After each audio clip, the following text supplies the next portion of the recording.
going on, y'all? On today's episode of Max House of Jank, we're doing something that is not so janky. I'm upgrading my computer. So I've been slowly accumulating parts, and I'm at the point now where I'm starting to put things together. I'm getting my case tomorrow, so I'm just getting my motherboard set up tonight, and then I'll put everything together in the case tomorrow, have some fun with cable management, etc., etc., and then a thing or two here and there to still do later down the line. Like I want to do an all-in-one water cooler. But for now, the stock air cooler that I have is going to work just fine. So stock air cooler means I'm AMD, going with an AMD platform. I've had a couple computers with AMD platforms, and multitasking, they're the best, in my opinion. So I use my computer for everything. So it's my home computer. It's not just a gaming computer. So might as well get the full use out of it. I'm starting to do some light Photoshop and photo editing and stuff like that. So I'm going to talk about some of the parts that I got and how I got them, where I got them. So starting off, I have my motherboard. It's an ASRock B550M Pro 4. It's part of their Pro series. It is a micro ATX AM4 platform. I've already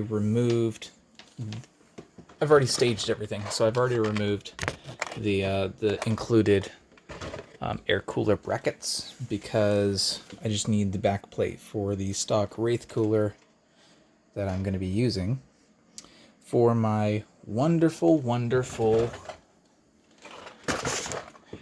AMD Ryzen 5 3600X 6-core 12-thread.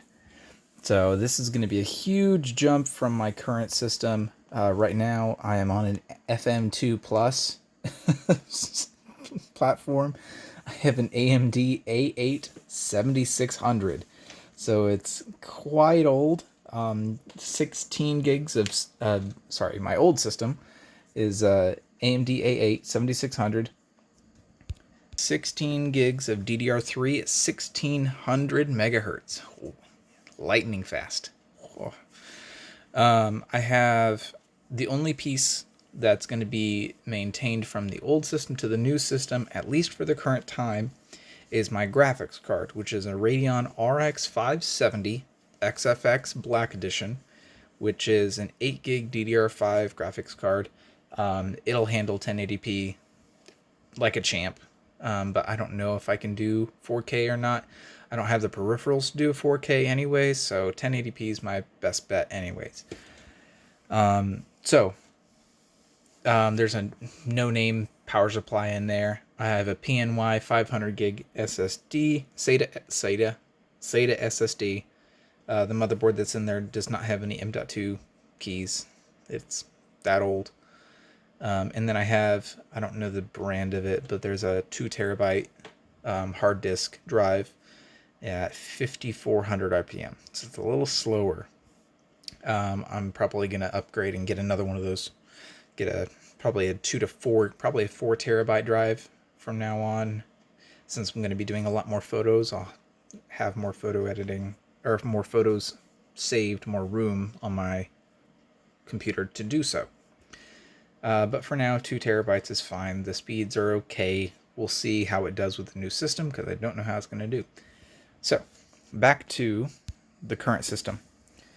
I have the ASRock B550M Pro 4 Micro ATX motherboard, AM4,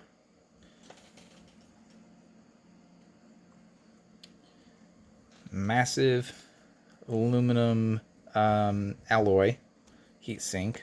This thing's pretty sturdy. The rear I/O is pretty good. It's quite good. So there are 4 USB 3.1 Gen 1, and then there's spots for 4 more on the front panel. I have 3.2 Gen 2 Type A and Type C. So I'll be able to run a USB dongle somewhere over on my desk station and be able to access my USB stuff a little easier if I don't have my tower right in front of me. 2 USB 2.0s, and then not that it's going to matter because I'm running a graphics card, but it has VGA, HDMI, and DisplayPort out. And then this is included Wi-Fi antenna mounting for when I get... Well, let me rotate this because it's not legible there. So this has an M.2 Wi-Fi slot. So under this bracket is a regular M.2 NVMe slot, and then this M.2 slot is useful for a short card, being a Wi-Fi and or Bluetooth card. So I will most likely upgrade to that eventually. However, for now, I have a USB 3 dongle that I've been using for Wi-Fi since I don't have room in my current system for a PCIe card, because I have one PCIe slot that's taken by my graphics card, and then I have a smaller one which is not accessible with my graphics card in the system. Yeah, so let me go ahead and talk about the rest of this stuff. So I have the Ryzen 5 3600X. Got it on eBay for a decent deal. Not a phenomenal deal, but still better than I would have thought.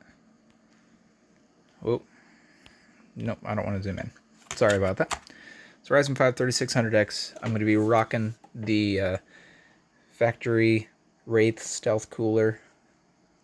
It's quite a small cooler, but their AMD looks good and it's quite efficient. So pairing along with this to give me some good old access speeds and good old DIMMs. So ignore the box. I bought this from someone on eBay. So it says 2x16 32 gig, but this is 2x8 16 gigs of 3200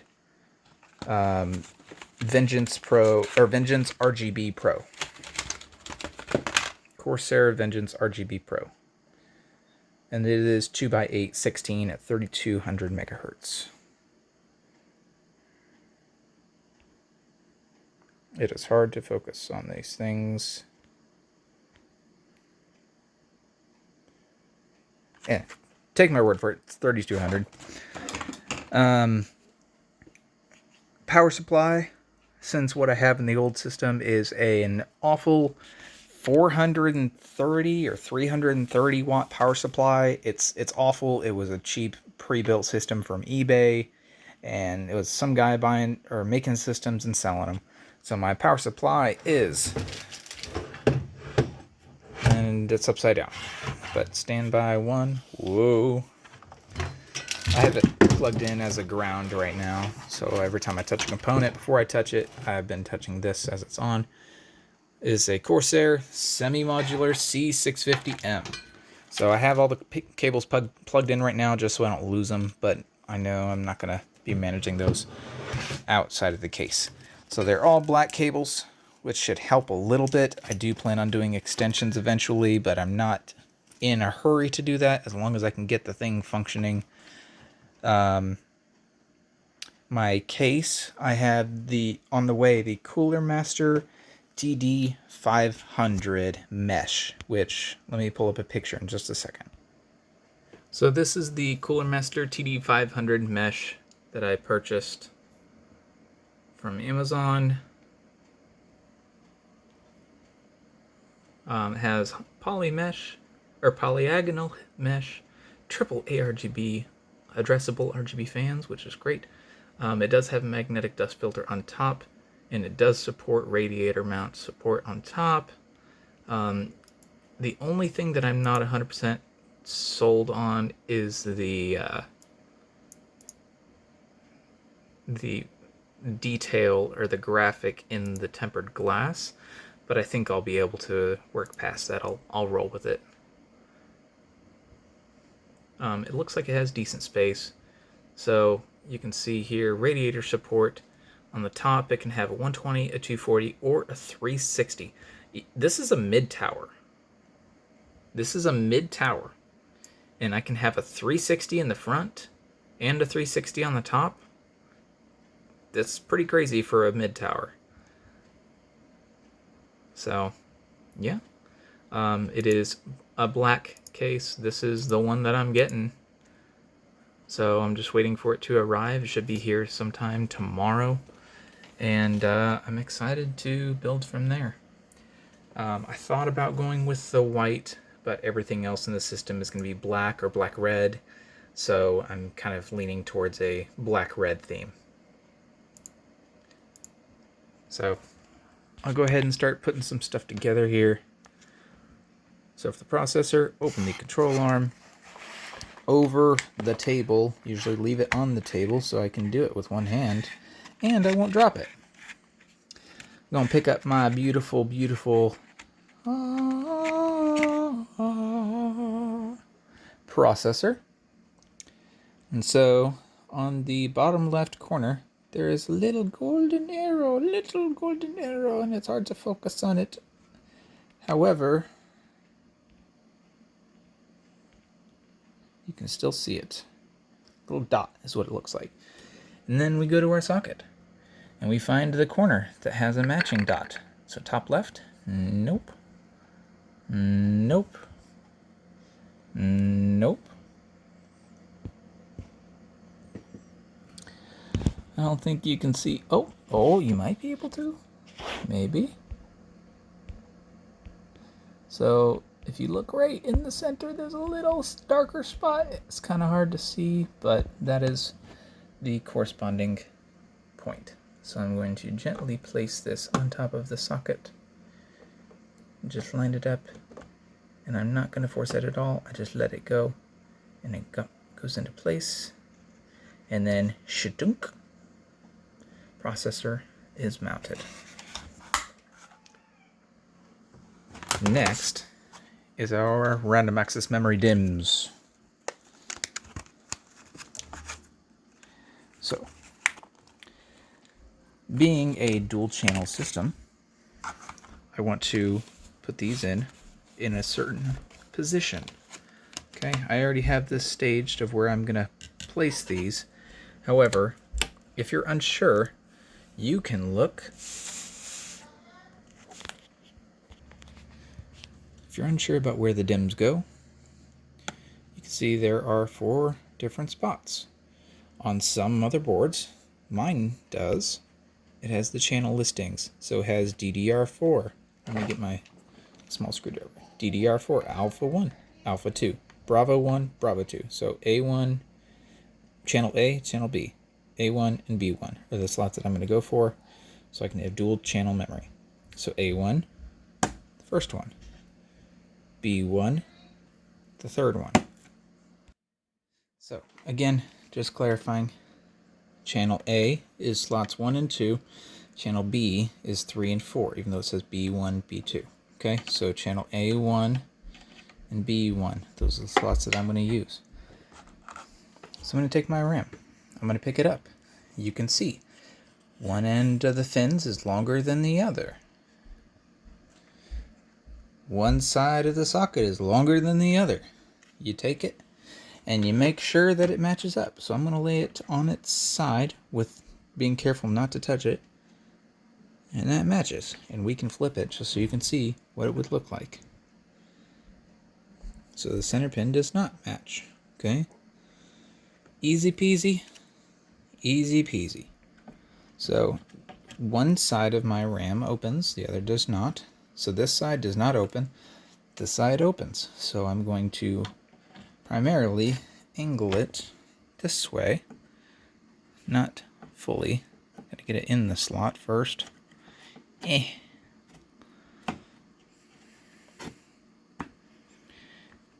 Equal pressure across the card. Until both sides pop into place. So I wanted to pop this side in first, so that this side would be more secure. It doesn't make much of a difference, but just wanted to make sure that it was in. And then again, skipping slot 2, because that is the second slot for channel 1, and I want good old dual channel. So slot 3, which I already opened. You don't have to open it necessarily. I don't believe you have to open it. I haven't tried, Now is not the time for experimentation. Now's the time for science.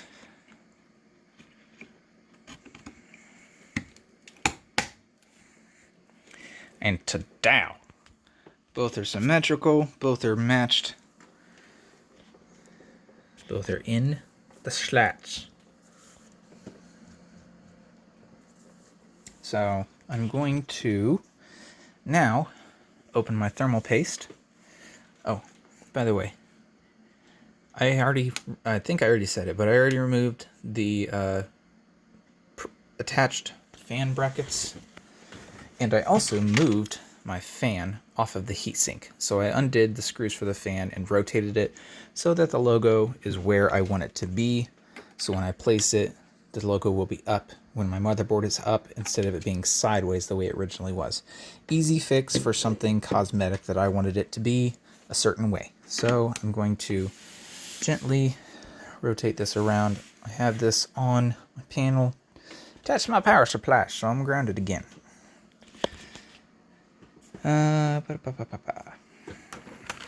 Thermal paste. Clear my workspace a little bit.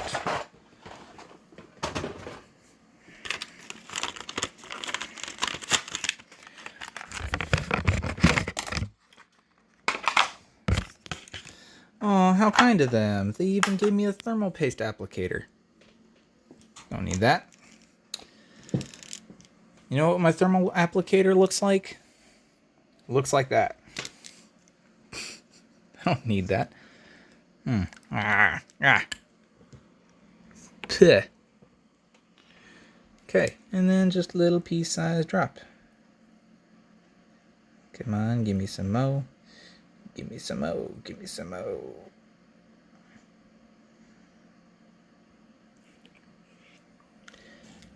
That even may be too much, but it's got a large IHS. I'm not too concerned. What I can do is I can set the cooler on it and see if it's going to be too much. I have plenty of thermal paste. I can clean it off and then put it back on there if I need to. So now, just to set it to see how it's going to go.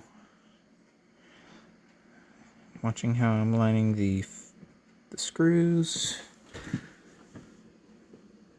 Sorry, I'm not really showing very well. Okay.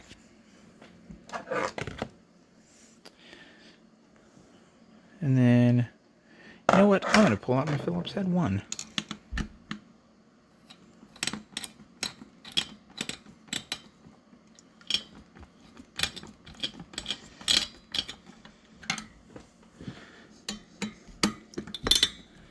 Going opposite corners.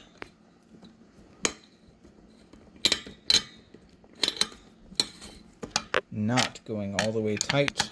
We're going to go a little bit at a time in each area.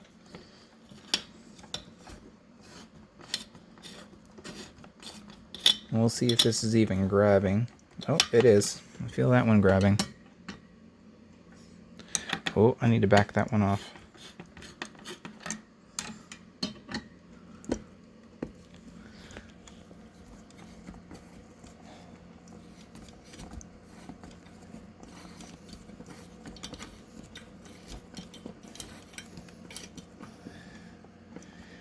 That one's not even grabbing at all.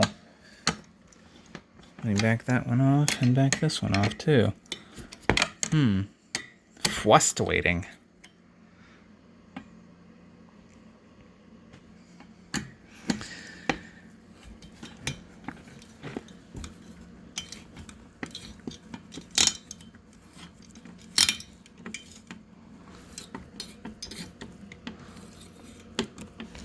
Okay.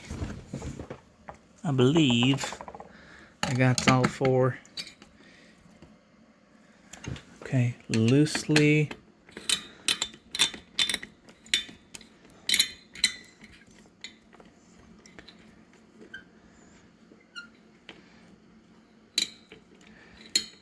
I'm seriously just doing 2-finger tightening for the moment.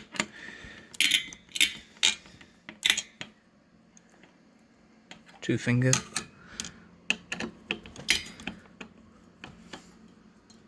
two finger. Now I will go just a smidge tighter. And then just a smidge tighter. Just a smidge. I don't want to torque it down super tight, but I want it to hold in place. So I'm not going to try to rip this thing apart. Just want to make sure that they are all equally tightened. I'm putting some good pressure on the system. Now, I'm not going to take the whole thing off to see how my thermal paste application went. I'm just going to lift it up and look and see if I can see. So you're not going to be able to see at the angle that I'm looking at, but what I'm looking for is if there is an overlap or an extra large leak of thermal compound.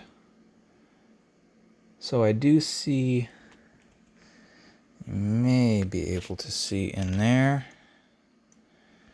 in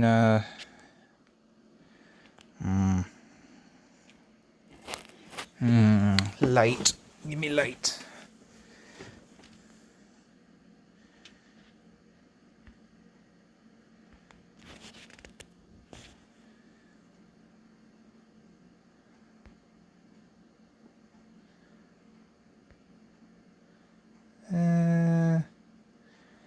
I don't think you can see it.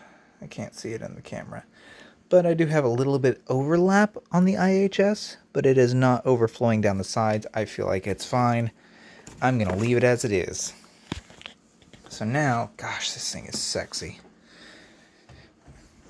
I'm going to connect the fan. So I purposefully ran the fan. The fan connection is under here naturally. And then it has a little channel hook there to keep it from touching the heat spreader. And I ran it up here and then underneath the lip of the fan so that I could get more slack on it, so it'd be a lot tighter. Okay, so it's a lot tighter of a cord. So I'm going to connect it to the CPU fan 1 header. Make sure that it's facing the proper direction. You might not be able to see that very well.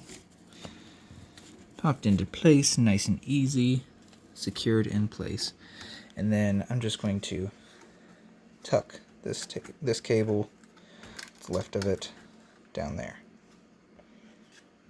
Boom, one cable managed. You can hardly see it. Comes out of there, just tucks down, kind of up against the DIMM, but it's not going to cause any problems to the CPU fan header. Cool. So honestly, I'm at the point where I'm gonna stop because I'm ready to put it in my case and start getting everything else plumbed up. So I can't really do much else because my graphics card is still in my current system, which is back here. And it's an awful little, I think, a Rosewell case. Yeah, it's bad. It's old. It was super cheap.